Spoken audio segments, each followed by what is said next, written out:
Olha, tem uma coisa que acontece aqui, é isso, viu? Cliente que diz que fez uma super compra, um super investimento, e na verdade foi só uma compra cara mesmo. Vou te contar essa história aqui. Eu atendi uma cliente e ela me disse o seguinte: Guilherme, eu fiz essa compra aqui, logo no começo do trabalho, né? Guilherme, eu fiz essa compra aqui eu gastei R$ 7.000 pra fazer essa compra, R$ 7.000. E foi numa loja cara, na Prada. E essas compras aqui foi num saldão que eu fiz, que eu fui. E essas compras valem R$ 50.000, tá? Mas eu gastei só 7. Então, na verdade, isso aqui que eu fiz foi um investimento, não foi um gasto. É, parece genial, né? Se a gente for parar pra pensar. Mas na verdade não é. Na verdade não é. Eu vou te explicar por que isso aqui não é genial. Quando a gente para pra pensar em planejamento financeiro, a gente tem que pensar sempre em ativo e passivo. Não dá para descolar da realidade esses dois fatores. O que é ativo e o que é passivo? Ativo é tudo aquilo que vai te gerar renda dentro do seu planejamento, tá? O que te gera renda? Né? Você pode pensar aí, talvez, a coisa mais simples que você pode pensar é um imóvel. Né? Imóvel, aluguel, te gera renda. Mas tem muitas outras coisas, né, que podem te gerar renda. Um negócio, claro, te gera renda. Um CDB te gera renda. Um fundo imobiliário te gera renda. Um tesouro direto te gera renda. Investimentos, né? De qualquer maneira ali te geram renda. Um carro alugado, né? Tô dando um exemplo aqui mais incomum, né? Mas te gera renda. Qualquer coisa que te gere renda é um ativo. E você tem do outro lado os passivos. Né? Passivo, óbvio, é o oposto. É tudo aquilo que te toma renda, que te tira, te gera despesa, né? Melhor dizendo. Então, você tem, por exemplo, um carro. Você pode pensar que esse carro é um ativo e na verdade não é. Por que não é? Porque esse carro deprecia e esse carro ele te gera despesas. É, quando eu comprei o meu imóvel, eu e a minha esposa, a gente pensou assim: é um ativo, né? É um ativo. Vale a pena, né? Comprar um imóvel que a gente comprou e tal. E é um bonito imóvel, né? Quando a gente olha, assim, dá um quentinho no coração.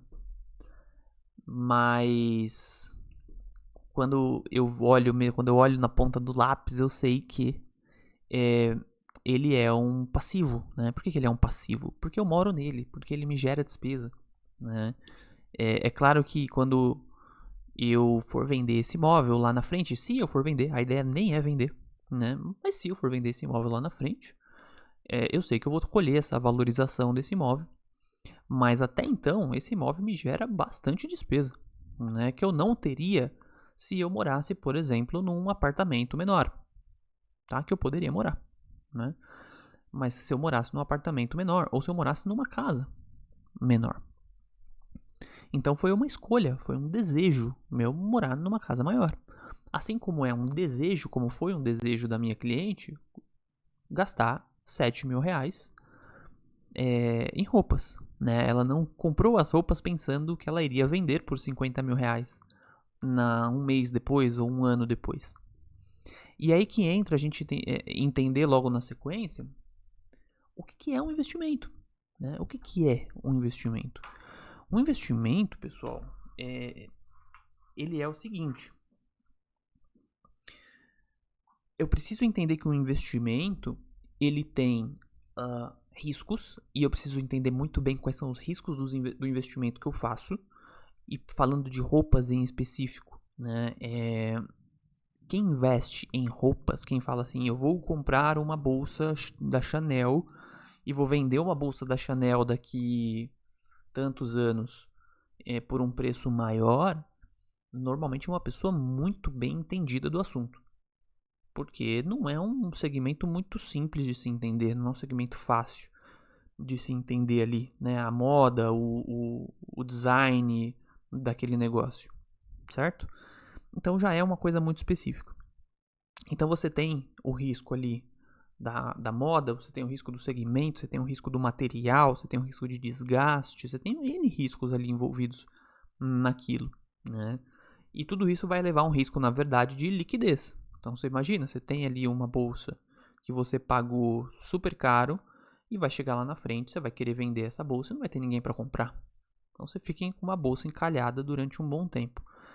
E pode até ser que depois de alguns anos alguém compre a bolsa, né? Mas até lá, uma bolsa ficou super encalhada. Então, o investimento, a gente tem que pensar que tem alguns riscos, né? Não é um só. São alguns riscos envolvidos ali.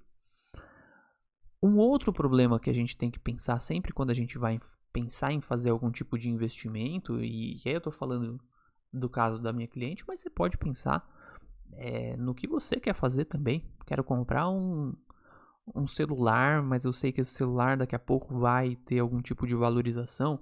Celular é difícil, né? Celular não valoriza. Mas você quer comprar qualquer coisa, um carro, eu quero comprar X. Então você tem que ponderar todos esses riscos. Você tem que ponderar também o custo de oportunidade. Isso acontece muito em termos de custo de oportunidade com imóveis, terrenos, né? Por quê? Porque você poderia, quem compra imóvel poderia comprar um imóvel, pode comprar um imóvel, ou pode deixar o dinheiro investido, parado lá numa Selic, por exemplo, né? CDI, ou 100% do CDI.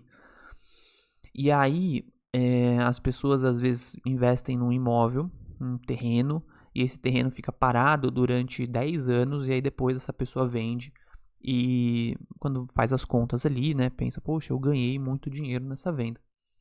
E quando vai analisar na prática, e a gente compara com um CDI, 100% do CDI, a gente vê que esse ganho, na verdade, foi às vezes igual ao que seria um investimento num tesouro direto, né? Então, sendo que o tesouro direto, o dinheiro estaria muito mais seguro, né? Porque você está emprestando dinheiro para o governo, você poderia ter tirado esse dinheiro de lá a qualquer momento, ter feito outra coisa com o dinheiro, e no terreno poderia ter acontecido N coisas em volta daquele terreno, um problema, enfim.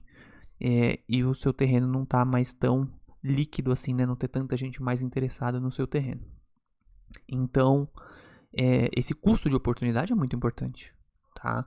Então, isso também é relevante na hora de pensar, eu estou fazendo um investimento ou eu estou fazendo uma compra de desejo aqui, né?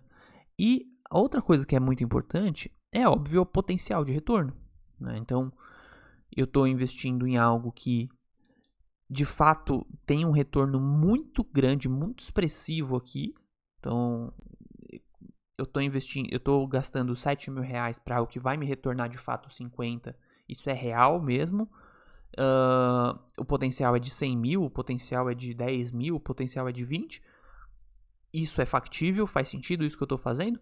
Ou será que eu estou só tirando isso da minha cabeça? Também é um ponto para se pensar. E normalmente essas compras, pela minha experiência aqui, são compras mais emocionais, né? São compras que a gente usa a ideia do investimento muito mais como um check a mais ali na lista de compras, né? Então assim, eu quero comprar uma casa. Pô, a casa eu gosto, a casa é boa, eu tô feliz, cabe dentro do meu orçamento ali, talvez eu até passe um pouco, mas cabe. E, pô, vai é um investimento. É um investimento, porque lá na frente vai estar valendo mais. Então é um check a mais, né?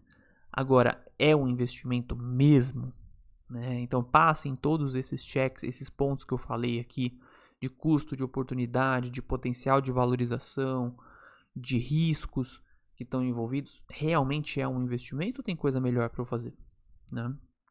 Então, investimento. Então, sempre, antes de fazer uma compra pensando nisso, colocar tudo na ponta do lápis aí e pensar, porque normalmente, se você está fazendo uma compra desse tipo e está usando como checklist aí, né, o fato de ser um investimento, provavelmente não é, né? Um investimento a gente faz pensando em única e exclusivamente um investimento. Não é outra coisa, né? Ele não é um investimento e, pô, além de ser um investimento, vai ser bom, porque eu consigo usar ele para passear, né? Não, não é investimento. Não é.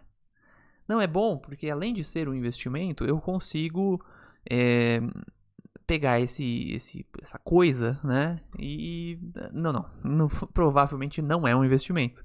Você está usando a ideia do investimento para alguma outra coisa que você quer fazer e talvez não deveria, ou talvez deveria mesmo. Você vai pegar o seu dinheiro e vai usar, vai gastar para alguma coisa. Você juntou dinheiro aí, vai usar e tá tudo bem, né? Só não usa como desculpa de investimento, porque talvez não seja, né? E aí fica também outro ponto, né? Se você tá dizendo isso, é porque talvez você não deveria comprar, né? Porque quem de fato quer comprar alguma coisa e pode comprar, não fala que é investimento. Só vai lá e compra, tá certo? Então, esse talvez seja um vídeo um pouco mais direto ao ponto, mas vídeos direto ao ponto também são importantes na nossa jornada aqui, beleza? Um abraço para você, fica bem e qualquer dúvida que você tiver, deixa aqui no comentário, deixa um like se eu te abrir os olhos aí de alguma maneira e se inscreve no canal também.